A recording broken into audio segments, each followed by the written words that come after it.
Buenos días, mi nombre es Camilo Murcia, yo soy residente de Medicina Interna de la Universidad del Valle y la idea ahorita es hacer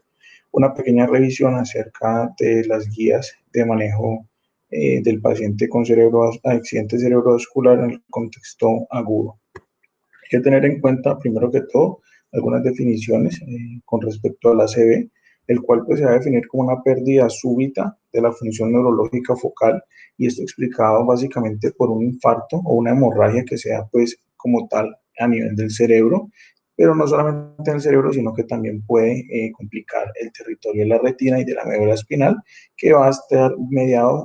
dependiendo pues, de la localización vascular definida, con la cual pues comprometa el evento.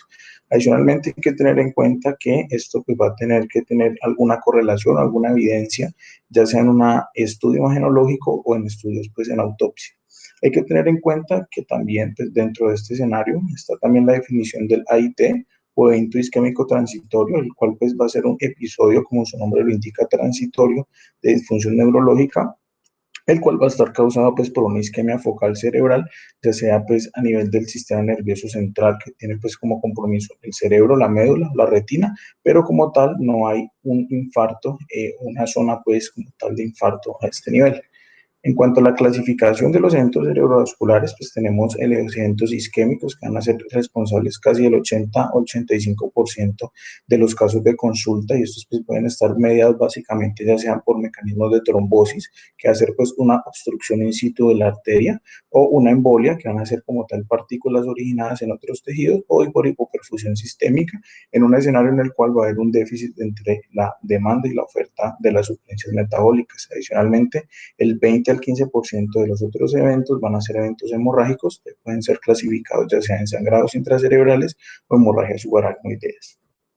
Hay que tener en cuenta como tal, pues en la epidemiología, que los eventos cerebrovasculares van a ser una causa muy importante a nivel mundial de muerte cardiovascular, van a estar en un segundo lugar después de los infartos agudos de miocardio, y a nivel de América Latina, pues se documenta que van a ser alrededor del 35 o 180 casos por 100.000. En cuanto a la mortalidad, pues hay que tener en cuenta que si bien es un evento pues que también tiene una importante mortalidad a nivel global, se documentan alrededor casi de 6 millones de muertes al año por esta condición. Y también hay que tener en cuenta que no solamente la mortalidad, sino también los años de vida potencialmente perdidos por esta causa son alrededor de 102 millones de años perdidos. Va a ser como tal pues la segunda causa de muerte a nivel global después del infarto, y una de las principales causas de discapacidad a nivel mundial también. En cuanto a la carga de la enfermedad, tener en cuenta que en los países de bajos a medianos recursos pues ha venido tomando un lugar muy importante, y pues como tal, en un segundo lugar, las causas hemorrágicas también pues van a ser algo importante a considerar. En cuanto a los factores de riesgo, pues van a ser los factores de riesgo en los cuales pues vamos a ver que todas las patologías cardiovasculares van a estar asociadas, en los cuales pues la hipertensión, la hipercolesterolemia, la estenosis carotidia y la fibrilación auricular van a ser los factores que van a estar más predisponentes para desarrollar este tipo de eventos, pero también tener en cuenta que el tabaquismo, el alcoholismo, la resistencia a la insulina, la diabetes mellitus, pobre actividad física, nutrición, pues también que predisponga a este tipo de alteraciones, pacientes pues, en condiciones de inflamación crónica o de terapia de reemplazo hormonal, también van a ser algunas condiciones que van a favorecer la aparición de estos eventos. Ya entrando dentro del punto de vista pues, de algunas alteraciones congénitas, pues también se ha visto relacionado con algunas mutaciones en algunos genes muy puntuales, pero pues realmente, digamos, esto desde el punto de vista pues, práctico y clínico va a ser algo que no vamos a poder identificar de entrada en estos pacientes. Adicionalmente, pues el trauma de cuello, sobre todo en pacientes jóvenes, también pues, nos pueden dar indicios acerca de factores de riesgo para algunos tipos de eventos de tipo pues, disección de las arterias carótidas. En cuanto a la etiología, la fisiopatología de la isquemia, pues hay que tener en cuenta que a nivel global pues se ha determinado esta escala o esta clasificación, que por sus siglas en inglés pues va a determinarse como TOAST, y pues va a tener 5 grandes clasificaciones. La primera de ellas va a ser de etiología aterosclerótica de grandes vasos, la segunda va a ser por cardioembolismo, la tercera va a ser por oclusión de un pequeño vaso, un infarto lacunar. La cuarta de esta va a ser en los cuales nosotros no vamos a poder, o se va a poder explicar esto mediante las diferentes otras etiologías que no como tal se puede clasificar en las tres anteriores, O la quinta de ellas en la cual pues vamos ya sea a tener dos o más causas identificables o en las cuales no se logra tener como tal tener una de identificación de una causa como tal o en pacientes en los cuales no se ha hecho como tal una búsqueda exhaustiva para tal determinar pues, cuál va a ser el origen del evento. Adicionalmente, pues la embolia va a ser del 20 al 30% de todas las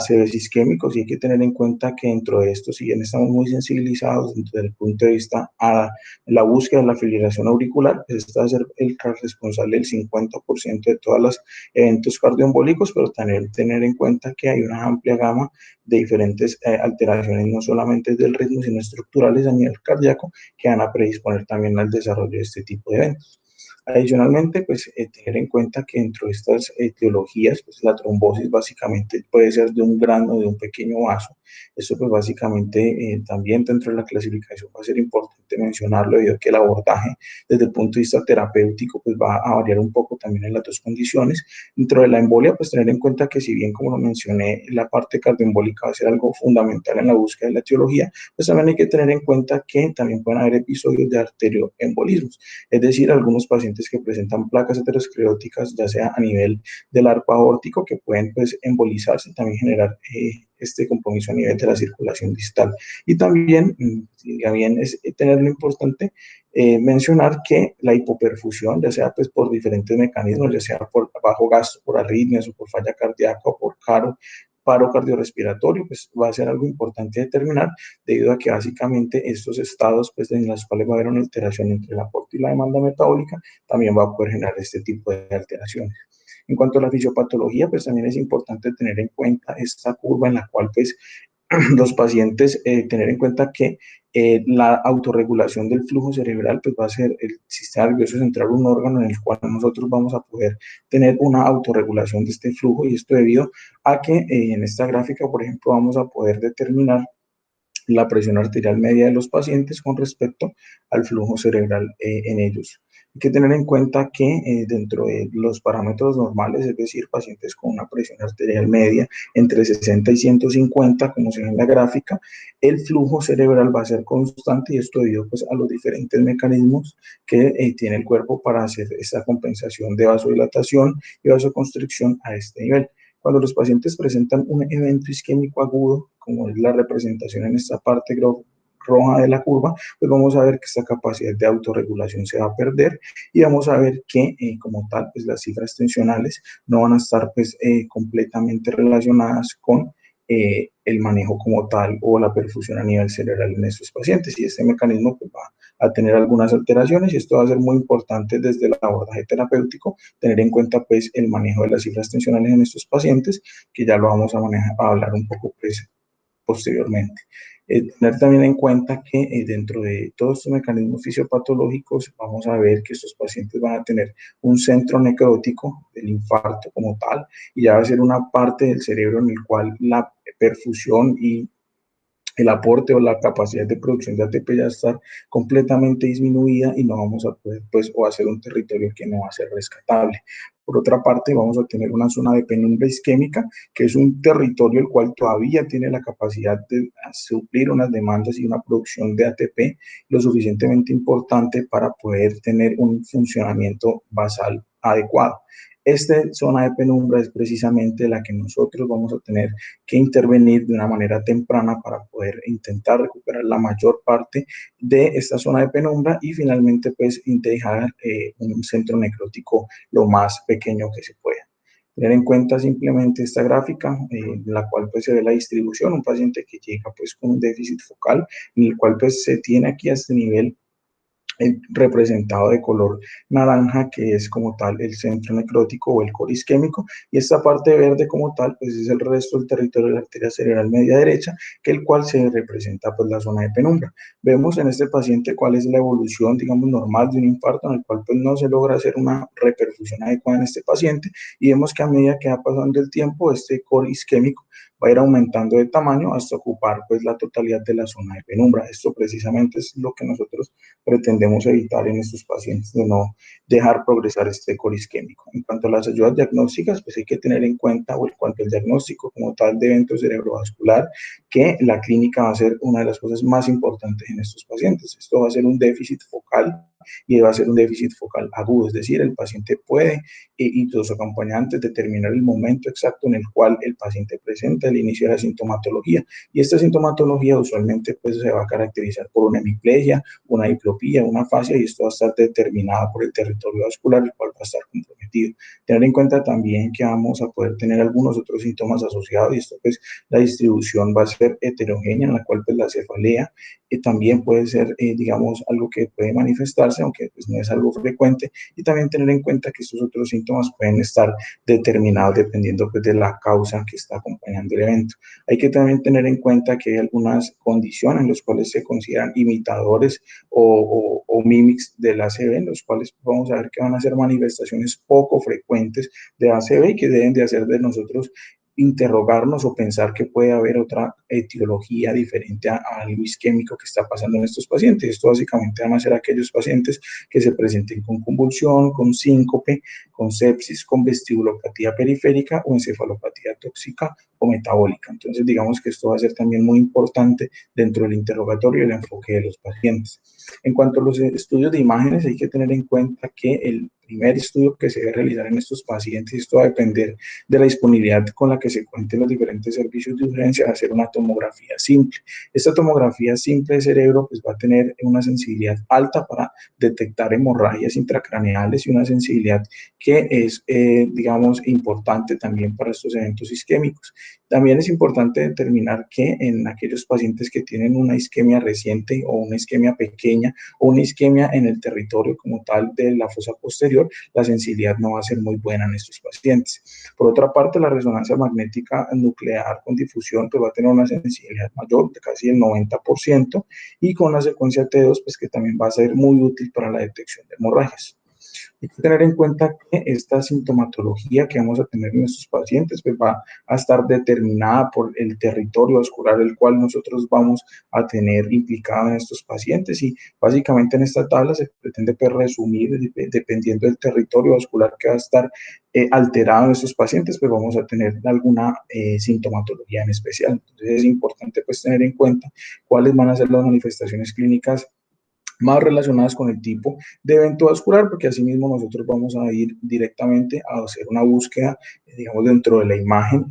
del territorio pues, vascular que va a estar comprometido. Hay que tener en cuenta ya desde el punto de vista práctico del enfoque inicial en estos pacientes, que todos esos pacientes una vez ingresan al servicio de urgencias deben de tener de rutina una evaluación y hacer esta escala, que es la escala del NIHS,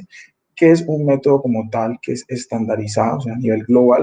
para hacer, digamos, una comunicación adecuada de todo el personal de salud, pues es una escala que ya ha sido validada y que va a facilitar la comunicación entre el personal, y que además de eso, pues va a tener también la capacidad de clasificar la severidad del déficit neurológico. Y esto va a ser muy importante también, digamos, desde el punto de vista de la toma de decisiones y el seguimiento a futuro de estos pacientes. Hay que tener en cuenta que es una escala pues, que no confirma ni descarta el diagnóstico de ACV, y que también hay que tener en cuenta que a mayor puntuación en esta escala, pues va también a estar directamente relacionada con una disminución en la probabilidad de buenos resultados en estos pacientes. Es decir, por cada punto que nosotros vamos a tener de más en esta escala, vamos a ver que la alteración, como tienen la funcionalidad de estos pacientes, va a estar disminuida en un 24% a 7 días y un 17% a 3 meses, o sea que se relaciona directamente pues, con los desenlaces en estos pacientes. Básicamente, pues esta es la escala, que es una escala que debe de hacerse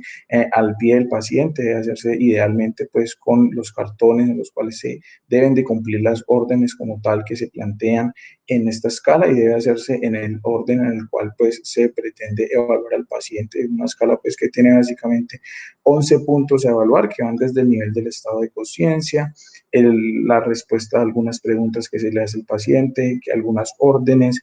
también se va a indagar acerca de los movimientos oculares, acerca de las alteraciones en los campos visuales, se va a evaluar también el compromiso del facial, del núcleo facial, el compromiso motor de cada una de las extremidades del paciente. También se va a evaluar acerca de si el paciente presenta una ataxia, de alteraciones sensitivas, de alteraciones en el lenguaje y en la comunicación, si el paciente presenta disartria o si el paciente también pues, va a presentar también pues alteraciones al nivel de la inatención o de mi negligencias. Entonces es importante hacerla en ese orden, hacer la puntuación pues lo más exacto que se pueda para finalmente pues lograr determinar una puntuación adecuada del NIH. Dentro de este enfoque, pues es importante tener en cuenta pues, que la historia clínica debe hacerse de manera exhaustiva, completa, haciendo énfasis sobre todo en la última vez que vieron el paciente completamente asintomático. Y esto es muy importante porque dentro del manejo hiperagudo de estos pacientes, el momento en el cual se vio el paciente como la última vez dentro de parámetros de normalidad, pues va a ser el tiempo que se va a empezar a contar como el tiempo de evolución del evento. Hay que también tener en cuenta que el examen físico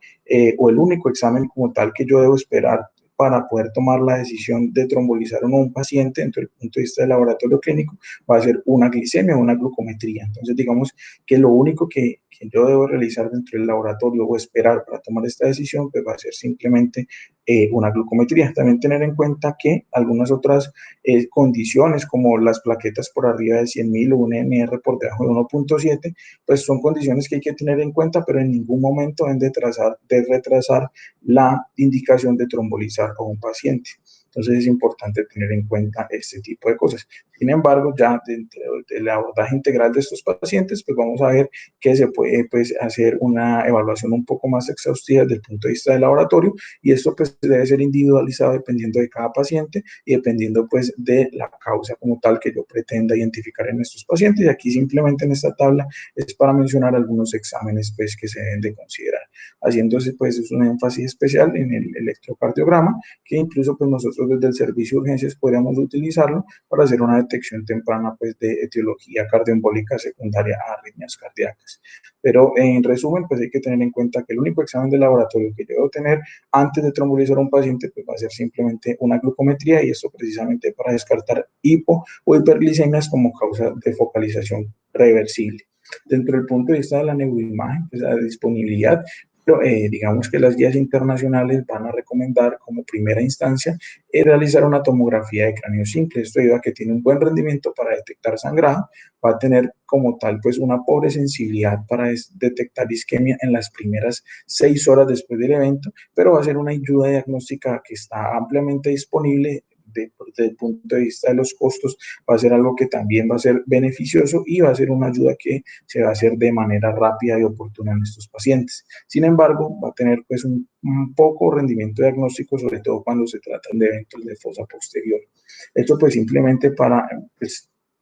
lograr pues como determinar, hacer un poco un ejemplo más gráfico, un paciente pues que cursa con una focalización neurológica, en el cual pues se ven aquí una poca diferenciación a este nivel del núcleo caudado, en el cual pues nosotros vamos a evidenciar que hay una poca diferenciación si lo comparamos con el lado contralateral. Esto posteriormente se lleva a este paciente a una angioTAC en las cuales se ve aquí una obstrucción de la arteria cerebral media izquierda que se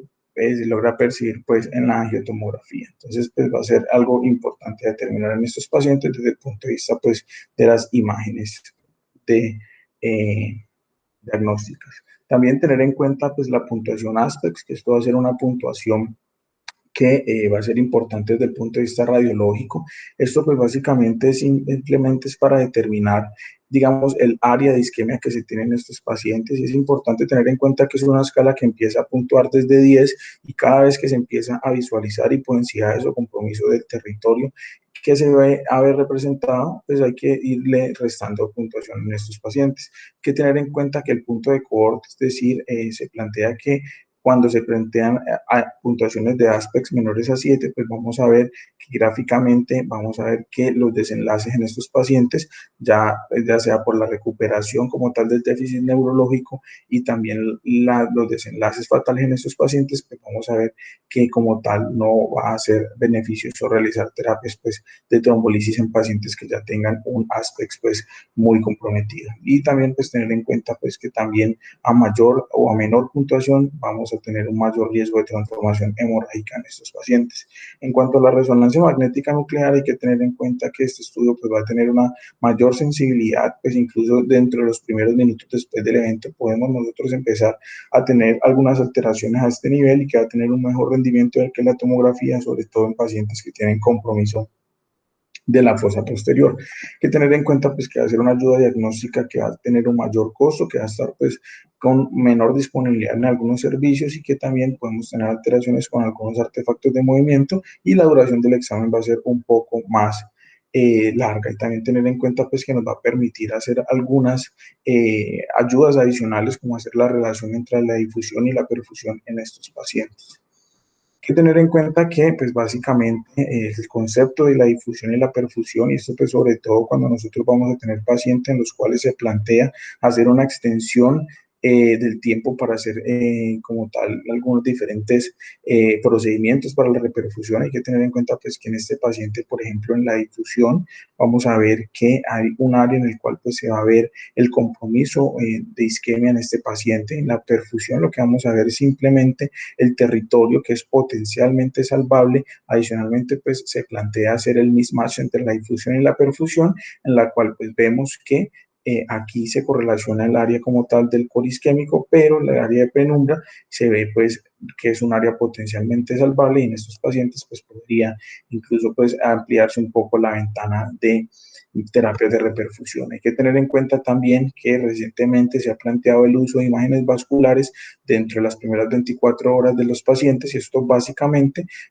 orientado hacia el uso de las diferentes terapias de reperfusión desde el punto de vista pues, mecánico en estos pacientes. Hay que tener en cuenta que las diferentes ayudas como es la angiografía por tomografía, la angiografía por resonancia y la angiografía convencional van a tener pues un muy buen rendimiento diagnóstico y la angiotomografía como tal pues vemos que tiene sensibilidades pues, superiores al 90% y especificidades también importantes para detectar oclusión intraarterial de los diferentes vasos. Tener en cuenta pues que la angiografía convencional como tal va a ser un método que es el gold estándar para el diagnóstico, pero va a ser un método que va a ser invasivo y que va a tener pues un mayor riesgo de complicaciones cuando se compara con los otros dos ayudas diagnósticas adicionales. Hay que tener en cuenta también que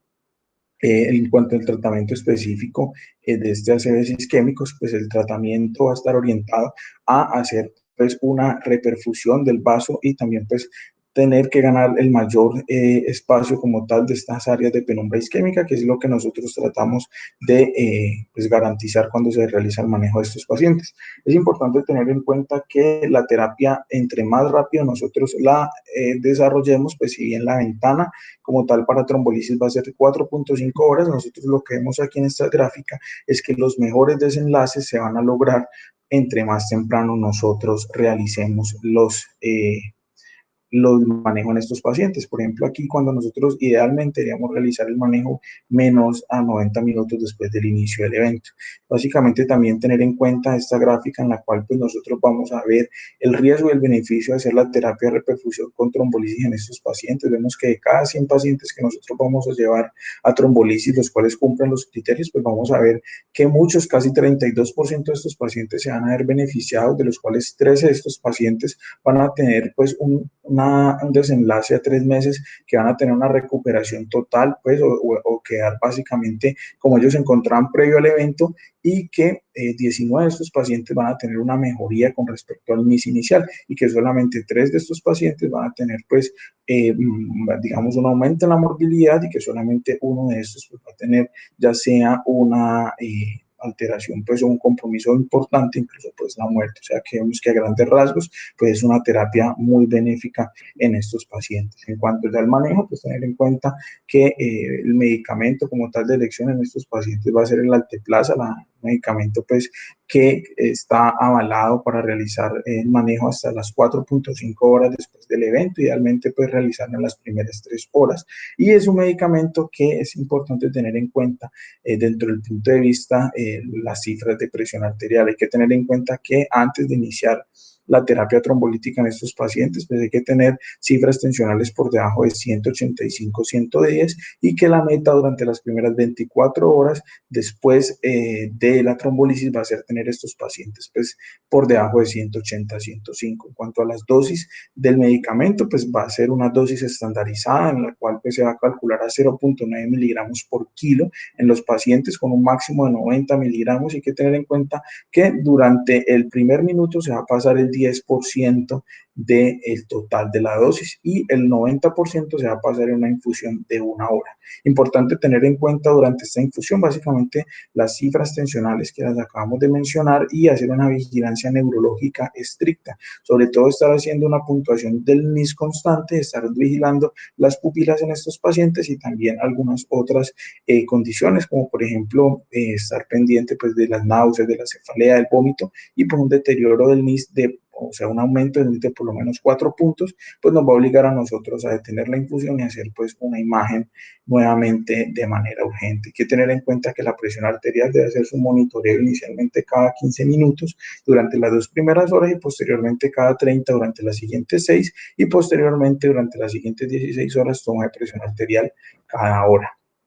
Hay que tener en cuenta que los criterios como tal de inclusión y exclusión en estos pacientes pues van a estar dependientes pues digamos de algunos criterios que se tuvieron en cuenta dentro de los estudios y de los ensayos clínicos y básicamente hay que tener en cuenta que sea un paciente que sea un déficit neurológico sugestivo de un ACV isquémico en el cual la isquemia o el evento sea de un periodo de duración menor de 4.5 horas y tener en cuenta pues que el paciente tenga mayor de 18 años. Hay que tener en cuenta esto y básicamente una vez nosotros cumplamos con estos criterios, hay que ir a evaluar idealmente pues con la lista de chequeo si el paciente presenta o no presenta algún criterio pues que me vaya a contraindicar a mí la trombolisis en estos pacientes. Hay que tener en cuenta desde el punto de vista de la historia clínica que el paciente no haya tenido un trauma craneoencefálico en los últimos 3 meses, un trauma craneoencefálico que sea severo, que no haya tenido un ACV isquémico en los últimos 3 meses, que no haya tenido historia de hemorragia intracraneal, que no tenga una historia de una neoplasia intraaxial. Hay que tener en cuenta que el paciente no tenga un sangrado o una malignidad gastrointestinal diagnosticada en los últimos 21 días después del evento, que no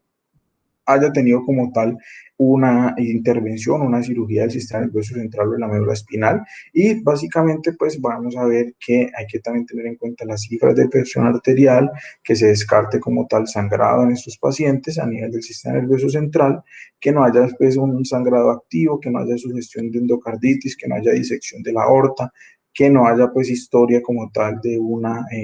como tal de diátesis hemorrágica o un trastorno pues de la coagulación y algunos laboratorios que como lo mencionamos inicialmente no van a ser de entrada pues algo que nosotros debemos de esperar para tener o tomar la decisión de trombolizar, pero que sí en el momento como tal que nosotros estemos realizando la trombolisis hay que tener en cuenta que si llegamos a tener un conteo de plaquetas menor de 100.000 o un INR mayor de 1.7, pues vamos a tener que detener la infusión en estos pacientes. Hay que tener en cuenta que como tal pues esos van a ser los criterios de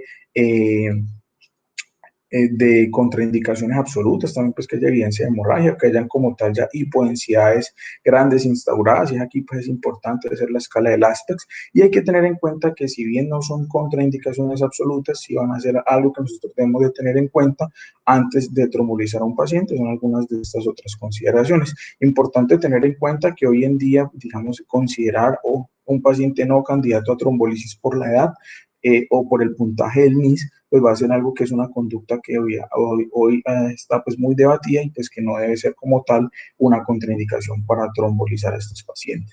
Hay que tener también en cuenta pues que el mayor impacto de esta terapia va a ser sobre todo en los primeros 90 minutos después del inicio de los síntomas, que el deterioro neurológico durante la infusión pues va a indicar detener esta misma y tomar y hacer una tomografía de manera emergente, y que otras complicaciones que van a ser pues un poco también pues poco frecuentes van a ser el angioedema, especialmente en aquellos pacientes que vienen recibiendo IECA, y el cual pues el manejo va a ser básicamente uso de antihistamínicos, de esteroides intravenosos y pues básicamente de paciente pues tornarse en una reacción anafiláctica, también pues estaría indicado el uso de adrenalina. Hay que tener en cuenta que esta terapia pues ha mostrado una reducción importante de la discapacidad, tener en cuenta pues que estos pacientes pueden tener incluso unas escalas de fuerza y de movilidad de la MRS de 0 a 1 a los 3 hasta los 6 meses después del evento, sin aumentar pues la mortalidad en estos pacientes. Entonces, una terapia pues que ha sido avalada completamente.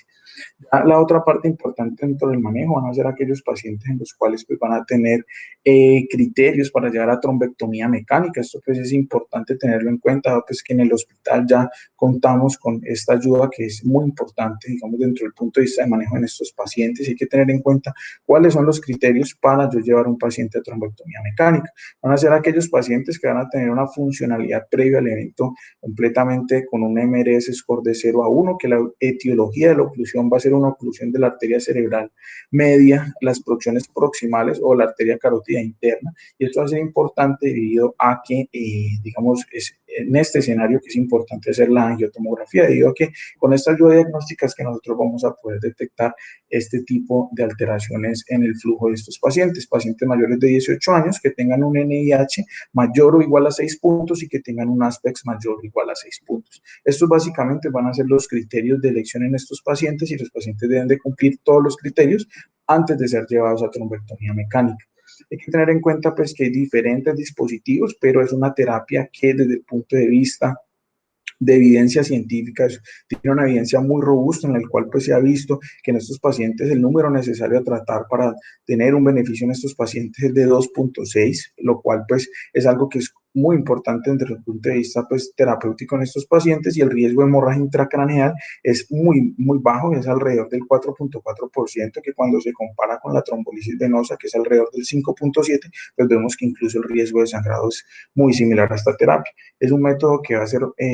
más sensible, sobre todo pues tener en cuenta que en aquellos pacientes en los cuales nos llegan fuera del periodo de ventana, que inicialmente pues van a ser las 6 primeras horas después del evento, cuando se realiza una resonancia magnética con difusión y perfusión, se puede pues de esta manera determinar el core isquémico y la extensión de la penumbra en estos pacientes. Hay que tener en cuenta que recientemente pues en el año 2017 y el año 2018 pues se han publicado una gran cantidad pues de ensayos clínicos en los cuales pues se ha pretendido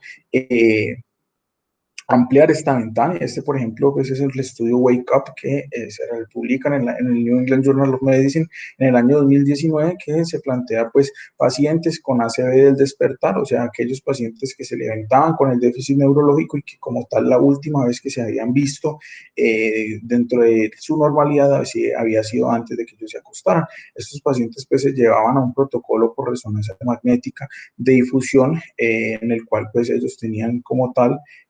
un periodo de ventana pues que se consideraban que aquellos pacientes que se veía el infarto en la difusión, pero que no se veía compromiso en el FLAIR, pues se consideraba que el evento llevaba menos de 4.5 horas, y finalmente pues estos pacientes que cumplían con esas características eran llevadas a trombolisis, y en este estudio pues se logra demostrar que en estos pacientes la terapia de reperfusión con alteplasa intravenosa pues era una terapia pues eficaz en ellos. Posteriormente también pues tenemos el estudio Down y el estudio Diffuse 3, en el cual pues pacientes que se presentaban al servicio de urgencias con una ACV que tenía más de 6 horas de evolución, es decir, que no tenían como tal una ventana para llegar a trombectomía, digamos con los criterios iniciales que habíamos planteado, pues se llevaban a una imagen vascular. Estos pacientes, pues en aquellos que se documentaba que tenían una obstrucción proximal, es decir, ya sea de la arteria carótida interna o de la primera porción y segunda porción de la arteria cerebral media, pues estos pacientes, si cumplían algunos otros criterios que ya vamos a mencionar, se llevaban como tal a trombectomía mecánica. Esto, pues vamos a ver que estos criterios eran básicamente de disociación clínico-radiológica o de penumbra para trombectomía. Y básicamente ya para finalizar, pues hay que tener en cuenta este algoritmo diagnóstico que es el que se plantea pues realizar a los pacientes que lleguen a nosotros al servicio de urgencias con un cuadro sugestivo de ACV. Tener en cuenta pues el paciente que llegue con un evento o un accidente cerebrovascular, que el 15% de estos pacientes, como lo mencionamos, van a ser hemorrágicos, y aquí básicamente el enfoque inicial va a ser una imagen, una tomografía simple de cráneo, en la cual pues nos va a tener una muy buena sensibilidad para detectar hemorragia. Estos pacientes pues básicamente que tienen una sede hemorrágica, lo que vamos a hacer es básicamente direccionarlos pues a una unidad de cuidados intensivos neurológicos. En aquellos pacientes que van a ser la mayoría, casi el 85% de ellos que van a cursar con un ACV isquémico, estos pacientes nosotros vamos a plantearnos o a pararnos en dos escenarios clínicos grandes. El primero de ellos van a ser aquellos pacientes que van a tener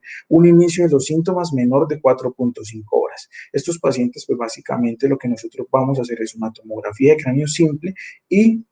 de no tener algún hallazgo sugestivo que me contraindique el uso de terapia de reperfusión por trombolisis intravenosa, vamos a ver que si son elegibles para esto, debo de llevarlo de inmediato a trombolisis con alteplasa. Una vez nosotros, durante incluso menciona las guías que se esté realizando esta terapia de reperfusión de manera intravenosa, debe de ser llevado de manera inmediata este paciente a una angiotomografía de vasos de cabeza y cuello, básicamente para nosotros determinar si hay compromiso o una oclusión de gran vaso, que como tal se define por una oclusión de la arteria cerebral media, la primera y segunda porción, y también una oclusión de la carótida interna. Si el paciente no presenta ninguna de estas hallazgos que acabamos de direccionar, pues el paciente como tal pues ya continúa el manejo integral y debe ser pues orientado y manejado idealmente en unidades de cuidados intensivos neurológicos. De detectarse en este paciente una oclusión de gran vaso, pues el escenario que nosotros debemos de plantearnos es si el curso de la enfermedad lleva menos de 6 horas. Si el paciente lleva menos de 6 horas, pues no requerimos ninguna otra ayuda diagnóstica adicional y el paciente cumple criterios para trombectomía mecánica, debe llevarse el paciente de manera inmediata a trombectomía mecánica y posteriormente derivado a una unidad de cuidados intensivos neurológicos. En el escenario en el cual el paciente se presente más allá de las 4.5 horas, pues va a ser muy importante tener en cuenta en estos pacientes que si se encuentran por arriba de las 4.5, pero menos de las 24 horas, pues estos pacientes hoy en día van a ser candidatos a terapias de reperfusión si cumple con algunas características especiales. Y es por eso que hemos de llevarlos de manera inmediata a un angiotac de vasos de cabeza y cuello. En estos pacientes de detectar una oclusión de gran vaso o un vaso de gran calibre, pues obviamente aquí en este escenario sería aquellos pacientes que tienen, si tienen menos, o sea, entre 4.5 y 6 horas, pues este paciente de cumplir con los criterios